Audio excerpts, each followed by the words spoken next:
সে কেমনে উঠতে গেল, চিন্তা করছো? কি রে, সাহসটা কি, মাশাআল্লাহ।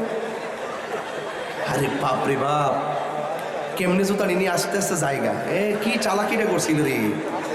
যাক পাগলা ব মারহাবা জোরে কর। আমি বলছিলাম জিন্দা থাকলে নিন্দা হবেই, প্রশংসা হবে স্মরণ সবাই, ঠিক কিনা ভাইরা আমার? তিনটা জিনিসের প্রতি যত্নশীল হতে হবে। একটা হইল দিল, সুবহানাল্লাহ, কলব, অন্তরটা ঠিক রাখবেন। অন্তর ঠিক থাকলে দেহটা ঠিক থাকবে, ঠিক কিনা বলেন? অন্তর যদি ঠিক থাকে, কবরে যাওয়ার পরে লাশের মধ্যে পচন ধরবেন না। আর অন্তর যদি ঠিক না থাকে, মুখে মুখে খুব ভালো কথা, আর ভিতর মুনাফিকি। কবরে যাওয়ার পরে বাস পচার আগে লাশ পচে যাবে। মনে রাখবেন, পচা বীজ মাটিতে লাগালে গাছ ওঠে না। ইন্নাকা লা তাজনি মিনা শাওকিল ইনাব, আঙ্গুরের গাছ থেকে কাঁঠালের আশা করা যায় না। কথা বলেন। আরে পচা বীজ মাটিতে লাগালে গাছ ওঠে না, ভালো বীজ লাগিয়ে ভালো গাছের আশা করতে হয়। মান জাদ্দা ওয়াজাদা, যে চেষ্টা করে সে পায়। কামা তাদিনু তুদান, যেমন কর্ম তেমন ফল। আমি বলতে চাইতেছি, মাটির উপরে থাইকা নামাজ পড়তে হবে, মাটির উপরে থাইকা রোজা রাখতে হবে, মাটির উপরে থাইকা হজ করতে হবে, মাটির উপরে থাইকা যাকাত দিতে হবে, মাটির উপরে থাইকা মা বাবার সঙ্গে ভালো ব্যবহার করতে হবে। তাইলে কবরে গেলে জান্নাতের গালিচার আশা করা যায়। আর মাটির উপরে থাইকা মা বাপ লাথি মাইরা, মাটির উপরে থাইকা নূর নবী সাল্লাল্লাহু আলাইহি ওয়াসাল্লামের বিরুদ্ধে কথা বইলা, মাটির উপরে থাইকা ওলি আল্লাহর বিরুদ্ধে কথা বইলা, মাটির উপরে থাইকা কোরআনের বিরুদ্ধে কথা বইলা, মাটির উপরে থাইকা সুদ খাইয়া, মাটির উপরে থাইকা ঘুষ খাইয়া, মাটির নিচে যাইয়া জান্নাতের গালিচার আশা করা যায় না, যায় না, যায় না, ঠিক কিনা বলে?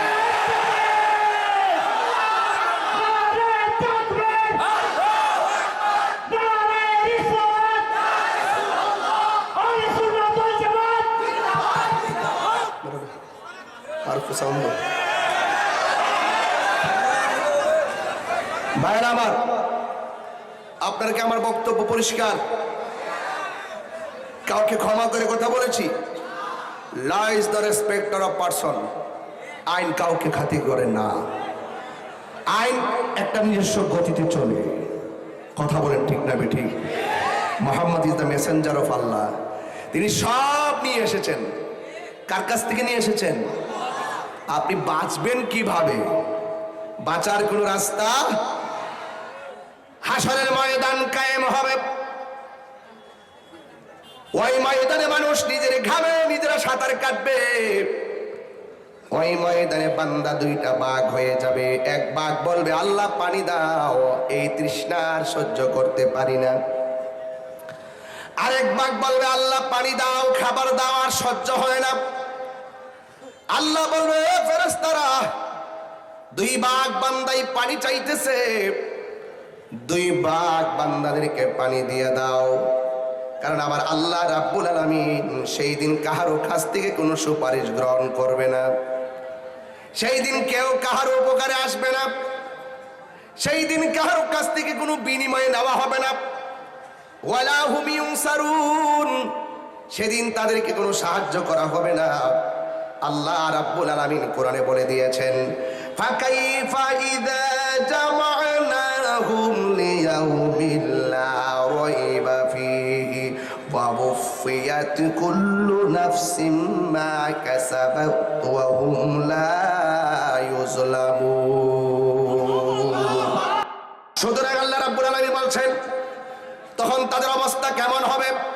ইযা জামা'নাহুম, যখন আমি তাদেরকে একত্রিত করব, লিয়াউমিল লা রাইবা ফীহি, ওই ময়দানটার নাম কিয়ামতের ময়দান, যেই ময়দানটা সম্পর্কে যাররা পরিমাণ কোনো সন্দেহ নাই।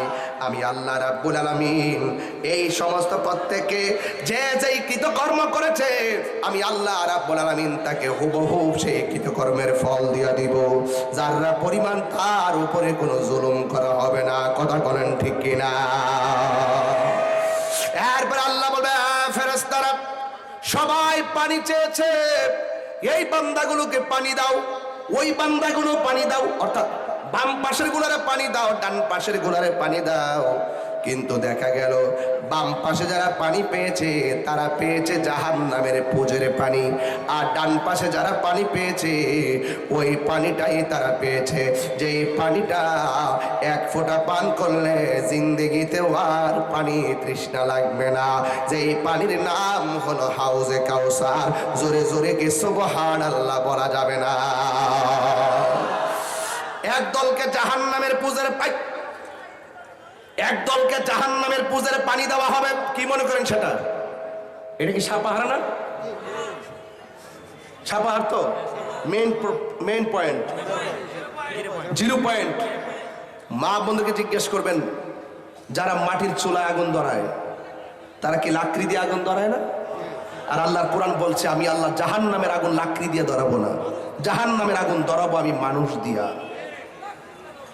তেলাওয়াতটা করবো। وقودها الناس والحجارة أعدت للكافرين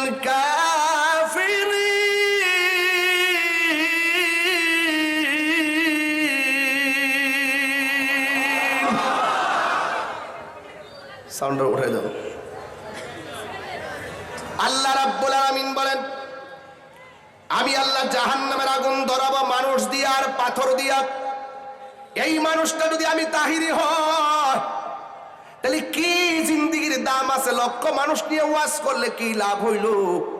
এই মানুষটা যদি আপনারা দিয়ে আগুন ধরায়, এই আগুনটা কেমন, জাহান্নামটা কত গভীর জানেননি? এই দুনিয়াটা যত বড়, এই দুনিয়ার সমান কেন 70টা পৃথিবীর সমান একটা পাথর যদি জাহান্নামের মুখের মধ্যে ছেড়ে দেয়, এই পাথরটা জাহান্নামে নিচে যাইতে 70,000 বছর লাগবে। এত গভীর জাহান্নামের আগুনে আমাকে ফেলে দিবে। যদি আপনাকে ফেলে দে, আমাকে ফেলে দে, কি অবস্থা হবে আমার? ও পৃথিবীর মানুষ শুনে যান, জাহান্নামের পেট ভরা যাবে না। শেষ পর্যন্ত জাহান্নামের আগুন কয়েক হাজার মাইল ধরে জিহ্বা দিয়া বাড়ি মেরে তোমাকে জাহান্নামে নিয়ে নিবে। জাহান্নামকে শিকল দিয়া বেঁধে রাখা যাবে না, এমন আগুনের গতি। কিন্তু জাহান্নাম বলে আল্লাহ আমার মাঝে তুমি মানুষ দাও, পাথর দাও, কিন্তু আশেকদের চোখের পানি দিও না। কারণ জাহান্নামে আশেকের চোখের পানিটারে অনেক ভয় পায়। কারণ আপনারা জবান খুলে বলেন আশেকের চোখের পানির দাম কম না বেশি? অনেক বেশি। এবার জাহান্নামের নিচে অনেক পুষ, এই পুষের পানি তুলে দেওয়া হবে। বান্দা যখন মুখের মধ্যে পানিটা নিবে, জিহ্বাটা গলে পেটের ভিতরে চলে যাবে, ঠোঁট গোলা খসে পড়ে যাবে, এই কন্ট্রোলালি ব্যাত করে পানিটা বের হয়ে যাবে। বলবে আল্লাহ এত গরম পানি লাগবে না, তাইলে একটু খাবার দাও। খাবার হিসাবে একটা ফল দেওয়া হবে, ওই ফলের নাম হলো জাক্কুম। এই জাক্কুম ফলটা হবে কাঁটাযুক্ত আগুনের ফল। এই ফলটা মুখে দেওয়ার পরে গলায় আটকায়া যাবে, এমন ভাবে আগুন তার গলার ভিতরে আটকে যাবে রে বাবা। মাছের একটা কাঁটা লাগলে কত কষ্ট হয়, আর এত বড় জাহান্নামের আগুনের ফল গলায় লেগে যাবে। কেমনে সহ্য করবো? ও আল্লাহ, গুনার দিকে তাকাইলে জাহান্নাম ছাড়া কিছুই দেখি না, নেকের দিকে তাকাইলে জান্নাতের আশা করতে পারি না। তুমি আল্লাহ রহমান, তুমি আল্লাহ রহিম।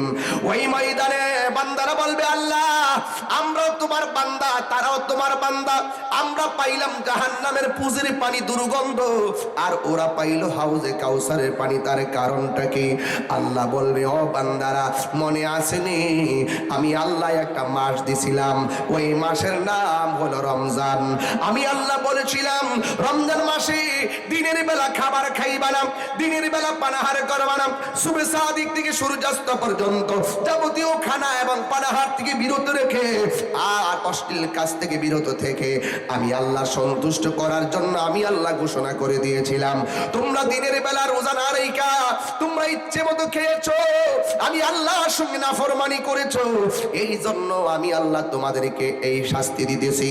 আল্লাহ রাব্বুল আলামিন আজকে সাপাহারের 0 পয়েন্টে ঈদগার ময়দানে বেরোজদার গেলে আমরা শরমে কিছু বলি না।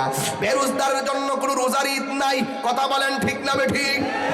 রোজাদারের জন্য হবে রোজার ঈদ, কথা বলেন ঠিক কিনা? লাজ লজ্জা হায়া শরম যদি থাকে কোনো বেরোজদার ঈদগাহ যাবে না, ঠিক কিনা বলেন? আল্লাহ রাব্বুল আলামিন, আর আমরা তো দুনিয়ার ভিতরে বেরোজদারদেরকে বের করতে পারি না, কিন্তু আল্লাহ রাব্বুল আলামিন হাসরের ময়দানে বেরোজদারদেরকে ফেরেশতা দিয়া ধাক্কা মাইরা জাহান্নামের মধ্যে ফেলে দিবে। সেই দিন আমার আল্লাহ রাব্বুল আলামিন কোনো লজ্জা বোধ করবেন না। আল্লাহ বলেন, ইন্নাল্লাহা লা ইয়াস্তাহি আন ইয়াদরিবা মাসালাম মা বাউদাতান ফামা ফাওকাহা। আল্লাহ রাব্বুল আলামিন সেই দিন বলবে, বের হয়ে যা, তুই রোজা না রেখে আমি আল্লাহর সঙ্গে নাফরমানি করেছিস। আর আমার এই বান্দাগুলা, আমি আল্লাহ কোনোদিন খাই না, আমি আল্লাহ কোনোদিন খাওয়ার প্রয়োজন নাই, আমি আল্লাহ কোনো কিছু পান করি না, আমি আল্লাহ কোনোদিন পান করার প্রয়োজন নাই, আমার মা নাই, আমার বাবা নাই, আমি কাহার ঘরে জন্মগ্রহণ করি নাই, আমি কাউকে জন্ম দেই নাই, আমি অমুখাপেক্ষী, আমার সমকক্ষ কেউ নাই, আমি আল্লাহ যে খাই না। আমার বান্দাগুলা দিনের বেলা না খাইয়া আমি আল্লাহর প্রতি অভূতপূর্ব ভালোবাসা প্রদর্শন করেছে, আমি আল্লাহ খুশি হয়ে গেছি। এই জন্য আমি আল্লাহ ওই পানিটাই তারে পান করাইছি, যেই পানির খালেক হইলাম আমি আল্লাহ, মালিক হইল আমার নবীজি। ইন্না আ'তাইনাকাল কাউসার, আল্লাহ বলে নিশ্চয়ই আমি হাউজে কাউসারটা আমার বন্ধু নবীরে দান করে দিয়েছি। খালেক হইল আমার আল্লাহ, মালিক হইল আমার নবী। ও যুবকের দল, হযরত আনাস ইবনে মালিক রাদিয়াল্লাহু তাআলা আনহু আমার নবীর প্রশ্ন করি, ইয়া রাসূলুল্লাহ, হাসরের ময়দানে তো কঠিন, আমি আপনাকে কোথায় পাবো? আল্লাহর হাবিব বলে, তুমি আমাকে পুলসিরাতের গোড়ায় পাবে। ফা ইল্লাম আলকাকা ইয়া রাসূলুল্লাহ, যদি আপনাকে পুলসিরাতের গোড়ার মধ্যে না পাই, আল্লাহর হাবিব বলে, আমাকে তুমি হাউজে কাউসারের গোড়ায় পাবে। ফা ইল্লাম আলকাকা ইয়া রাসূলুল্লাহ, আপনাকে যদি আমি সেই জায়গার ভিতরে না পাই, আমার নবী বলেন তুমি আমাকে পাবে মিজানের পাল্লায়। তাহলে মিজানের পাল্লায় গুনাহমান আর নেকির ওজন করা হবে। হাসরের ময়দানে পুলসিরাতে হাউজে কাউসারে গোড়ায় তৃষ্ণা দূর করা হবে, আর জাহান্নামের উপরে পুলসিরাতটা হবে, আর সেই রাস্তাটা হবে চুলের চাইতে চিকন। ওই গোড়ার মধ্যে আমার নবী থাকবে। তিনটা ইম্পর্টেন্ট জায়গায় আমার নবী উম্মতের জন্য দাঁড়ায়া থাকবে। যুবক ভাইয়ের আমার, এই পানি হাউজে কাউসারের পানিটা আমার নবীরে দান করছে, নবীর উম্মত হিসেবে বোঝার দরকার আছে। হাউজে কাউসারের পানিটা দুধের চাইতে সাদা, বরফের চাইতে স্বচ্ছ, আর মধুর চাইতে মিষ্টি। ওই হাউজে কাউসারের পানির নিচে আল্লাহ মাটি বানাইছে। দুনিয়ার মাটি হলো দুর্গন্ধ, এঁটেল মাটি, বেলে মাটি, পলি মাটি, দোআঁশ মাটি, যেই মাটি হোক একটু ধোঁয়া গন্ধ লাগে। কিন্তু আল্লাহর হাবিব সাল্লাল্লাহু আলাইহি সাল্লাম কি যেই নদীটা দান করেছে হাউজে কাউসার, এই নদীটার নিচের মাটিগুলো আমার আল্লাহ মেশকে আম্বর দিয়া বানাইছে। শুধুমাত্র তাই নয়, আল্লাহর হাবিব সাল্লাল্লাহু আলাইহি সাল্লাম বলেন, এই নদীর পানির মধ্যে ঢেউ আছে, ঢেউ, এই ঢেউগুলো আমার আল্লাহ মনে মুক্তা দিয়া বানাইছে। এই দুনিয়ার নদী, আপনাদের এলাকার নদীর নাম কি ভাই? পূর্ণভবা। পূর্ণভবা। এই নদীর দুই পাশে পার আছে না নাই? কথা কেনা পার আছে না? পার ছাড়া কি নদী হয়? পার তো কাছে হোক আর দূর হোক আছে, তো কোথাও না কোথাও তো ঠেকছে।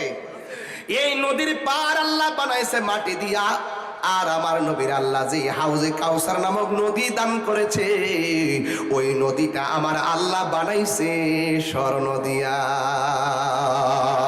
সাকাহুম রাব্বুহুম শারাবান তাহুরা, এই পানিটা এমন একটা শরাব, যেই শরাবের পানিটা কেউ যদি এক ফোঁটা পান করে জিন্দেগিতেও আর পানি তৃষ্ণা লাগবে না। আল্লাহ বলেন, হ্যাঁ বান্দারা, আমার বান্দাগুলা গলা শুকাইয়া গেছে, এরপর রোজা ভাঙে না। এই জন্য হাসরের ময়দানে আসাউমুনি ওয়া আনা আজজি বিহি, রমজানের রোজা হলো আমি আল্লাহর জন্য, আমি আল্লাহ নিজের হাতে বান্দারে পুরস্কার দিয়ে দিব। আর জোরে কন্যা সুবহানাল্লাহ কন্যা। তাই এই রমজানে রোজা রাখার দরকার আছে না নাই? আরো জোরে বলে আছে না নাই? খবরদার, ইফতার দেখা যায় প্লেটে প্লেটে ভাগ হয়। সাপাহারের ইফতার আজকে থেকে প্লেটে প্লেটে ভাগ হবে না। একটা বলের ভিতরে আলুর সব, বেগুনি, পেঁয়াজও সব নিয়ে বসবেন, বৈশা মা বাপ ভাই বোন সবার নিয়ে একসাথে খাইবেন, একসাথে মাখবেন। আর এই রমজান মাসে বড় কষ্ট লাগে, 3 তলার উপরে ছেলে 8 প্রকার আইটেম দিয়ে ভাত খায় অথবা ইফতার করে, আর পাশের ঘরের মধ্যে গ্রামের মধ্যে মা বাঙ্গা করে বইয়া বইয়া টিউবওয়েলের পানি দিয়ে ইফতার করে। এই দুঃখ রাখার জায়গা নাই। যুবক, আমি আপনাকেই বলে দিয়ে যাই, মা বাবাকে কাঁদিয়ে রমজানে রোজা রাখলে লাভ হবে না। চেয়ারম্যান সাহেব বসা আছে, আমাদের গণ্যমান্য ব্যক্তিবর্গরা বসা আছে। একটি কথাই বলতে চাই, এই পৃথিবীতে যদি নিঃস্বার্থে কোনো মানুষের জন্য দোয়া করে, সেই মানুষটা হলো মা। দোয়া করা হয় সন্তানের জন্য। এই পৃথিবীতে মা বাবা একমাত্র তারা যারা সন্তানকে নিঃস্বার্থে দোয়া করে, সন্তান যত উপরে উঠতে পারে। সেই মায়ের মধুমাখা ডাক শুনে আমাদের রমজানের ঘুম ভাঙতো, কিন্তু আজকে ঘুমাইলে টেনশন লাগে, সেহরির টাইমটা নিয়ে চলে যায়, কারণ মায়ের মধুমাখার কলিং বিলটা কবরে চলে গেছে। কথা বলেন ঠিক কিনা বলেন? ওই মা বাবাকে কি আমরা কষ্ট দিব? মাশাআল্লাহ, যুবলীগের সভাপতি জনাব বকুল মিয়া সাহেব নগদ দিয়েছেন 5,000 টাকা। বাবু চৌধুরী বিশিষ্ট বাবু গেছে নাকি? এখানে কিছু দিতে হবে, নাইলে চলবে কিভাবে? ঠিক না? কি কর? ও এই জন্য কাগজে লিখতে বানাইছে। ঠিক আছে, এখানে কি লিখছে কাগজটাতে? বাবু চৌধুরী মহোদয়, যিনি বিশিষ্ট ব্যবসায়ী এবং আজকের পৃষ্ঠপোষক, ওনাকে একটু দেখেন কি বলে। আচ্ছা, আমি একটু দেখি কি বলে। কন, কি বলবেন কন? বাবু ভাই কি বলবেন কন তো? বলবেন? বলবে, হ্যাঁ বলবে, ঠিক আছে ইনশাল্লাহ। আর চেয়ারম্যান মহোদয় আর যারা একটু দায়িত্বশীল ব্যক্তি, তাদের কাছে বললে লস। নীরবে যাইবেন, কলেজ হোক যেটি হোক, নীরবে যাইবেন, ভালো পাইবেন। ঠিক নেবে? ঠিক। এই জন্য তারা প্রকাশ্য দিতে চায় না। এক জায়গায় যদি দেয় 1000 টাকা, আরেক জায়গায় একটু কম হইলে কয় আমাদের চাইতে আর বেশি ভালোবাসে। পরে আরো কত ভেজাল আছে না নাই বলেন? তা যুবক ভাইরা আমার, আমি আপনাদেরকে নিয়ে অনেকক্ষণ কথা বলার চেষ্টা করেছি, অনেকক্ষণ একদম ভূমিকা থেকে টেনে টেনে কথা বলছি। লাস্টের কথা একটাই, আমরা নামাজ পড়বো কি পড়বো না? তবে আমার এখানে দেখা যায় অনেক যুবক আছে, যুবকদের কাছে সবসময় একটা মেসেজ থাকে, আমরা কি নেশা করব? নেশা করব? হ্যাঁ বলবেন বন্ধ। কি বলবেন? নেশা। এ তোমার টুট লড়ছে না। বন্ধ। নেশা। আর জোরে, নেশা। ইয়াবা, ফেন্সি, গাঞ্জা, সুদ, ঘুষ, চুরি, ডাকাতি, মুনাফিকি, গীবত, চুগলখুরি। বাস, এখন বলবেন চলবে। নামাজ। ঠোঁট লড়ছে না তোমার? ঠোঁট লাগবে। নামাজ না, চলবে। আমাকে বলছে আজান দেওয়ার জন্য, যেহেতু আজানটা দিতেই হবে, তাইলে আপনাকে বলতে হবে জোরে জোরে, নামাজ। এবারে চলবে, হৃদয় থেকে বলেন নামাজ, রোজা, হজ, যাকাত, ইবাদত, মহব্বত, সোহবত, খেদমত, মিলাদ, কিয়াম, দরুদ, সালাম, মাজার জিয়ারত, মা বাবার খেদমত। আল্লাহ কবুল করুক, আল্লাহ কবুল করুক। মাজার জিয়ারত চলবে, কবর জিয়ারত চলবে, কিন্তু কোন মাজারে কোন শরীয়ত বিরোধী কাজ চলবে, কোন বেহায়াপনা চলবে, মাজারে কোন সেজদা চলবে। সেজদা পাওয়ার মালিক একজন, জবান খুলে বলুন তিনি কে? আপনার সঙ্গে আমার অসঙ্গতি হতে পারে, কিন্তু আপনি তো আমার কথাগুলো বোঝার চেষ্টা করবেন। না বুঝে বুঝে হুট করে কমেন্টসে লিখে দিন মাজার পূজারি। কি সরকারি ফেসবুক, কি সরকারি ফেসবুক, মাজার পূজারি, এগুলো বলা যাবে না। আমরা মাজারে জিয়ারত করি, মসজিদে ইবাদত করি। কথা বলেন ঠিক কিনা? হিন্দুরা মন্দিরে পূজা করে, বৌদ্ধ পেগোডায়, খ্রিস্টান গির্জায়, মুসলমান মসজিদে। ঠিক কিনা বলেন?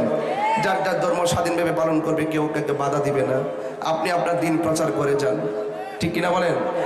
দিন নিয়ে কোনো জোর জবরদস্তি চলবে না। আজান দেওয়ার জন্য, ঠিক আছে। হ্যালো, দিচ্ছি তো। আজান দিলেই চলবে নাকি নামাজও লাগবে? নামাজ লাগবে কিনা বলেন? সপ্তাহে সপ্তাহে নাকি? আঙ্গ দেশের কিছু পরীক্ষার্থী আছে বাজান, পরীক্ষা আগাইলে নামাজ পড়ে, পরীক্ষা শেষ আর নামাজ পড়ে না। আবার রেজাল্টের আগ পর্যন্ত, রেজাল্টের 2-1 দিন আগে নামাজ পড়ে, আবার রেজাল্ট দেওয়ার পরে আর নামাজ পড়ে না। এইরকম সুবিধাবাদী নামাজদের ব্যাপারে আল্লাহ বলছেন ফাওয়াইলুল লিল মুসাল্লিন, এদের জন্য ওয়াইল দুজক আছে। মস্কারা করা যাবে না, নামাজ পাঁচ ওয়াক্ত পড়তে হবে, হালাল খাইতে হবে। ব্যবসা করবেন কিন্তু জুলুম করা যাবে না, সিন্ডিকেট করে মানুষের বুকে লাথি দেওয়া যাবে। গুদামজাত করেন ভালো কথা, অসুবিধা নাই, কিন্তু টার্গেট যদি হয় যে সময় মতো দাম বাড়িয়ে মানুষকে পিষ্ট করব, এইরকম ষড়যন্ত্র করা যাবে না। আসুন আমরা মিলেমিশে দেশটাকে সুন্দর করে সাজাই ইনশাআল্লাহ।